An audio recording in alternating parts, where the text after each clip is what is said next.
Several weeks ago, I said that this president will have blood on his hands. This week, we had 13 servicemen come home in flag-draped coffins at Dover Air Base. Last night, our planes left in the middle of the night.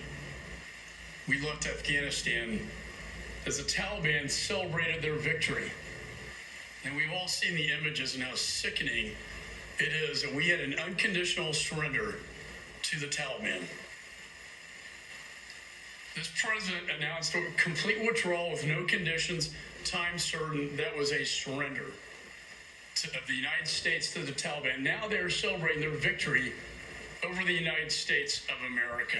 I never thought I would see this in my life. It's embarrassing, it's shameful, it's wrong to our veterans who served so well. We've emboldened our adversaries, and we've weakened our alliances. As has been said, the military has a saying, no man left behind, no one left behind. What is so hard to watch, and I spent this last weekend on the phone, as many of my colleagues did, with State Department, DOD, White House, trying to get these people out last weekend. Trying to get our Afghan partners out, American citizens out. Four school buses of young girls that were adopted in the choir at the University of Afghanistan, only to be turned away. To what? Into the hands of the Taliban. Into enslavement. These interpreters have a target on their back, and the ones that we couldn't get out have a death sentence on them. The sad thing is many of them got through the Taliban perimeter. Our own United States government stopped them from getting into the airport to safety. This is not the United States of America to turn our backs on Americans. And we call upon the president to get them out of there and get them out now. This was not an intelligence failure, as the administration will tell you, as they blame everybody but themselves.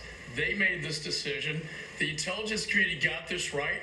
We got the briefings starting last May about what exactly was going to happen. They predicted this. This president ignored the advice of his own top generals and his own intelligence community, but rather went with his politicos in the White House. This was a political decision, pure and simple, that has ended with the lives of many. There were Americans that were so fed up with our government's evacuation that they began their own operations. They began their own operations called Pineapple and Dunkirk.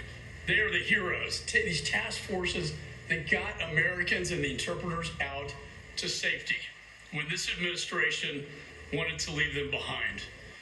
We've sent a letter of preservation to the Department of State, to our intelligence community, and to our Department of Defense to preserve all documents, because we will, and we want the Democrats to join us, but we're going to do it with or without them.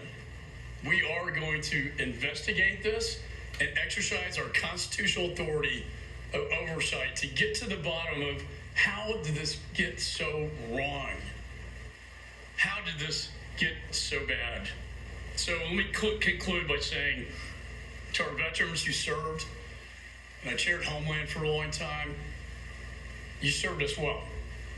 It was worth something. We didn't have a 9/11 scale attack since 9/11. And as the speaker said, this is going to be a grim anniversary, a 20-year anniversary of 9/11. But to those veterans, you did your job. But I'm worried with the terrorists flooding in, with the Taliban in control, with our weapons left behind, that now they're one of the most armed forces in the world, that the threat now is getting stronger, and we will be entering into a new phase and a new chapter where the terrorists will once again try to hit our homeland. So God bless America, and God bless our veterans. And with that, I want to yield to the ranking member of the House Armed Services Committee, Mr. Mike Rogers.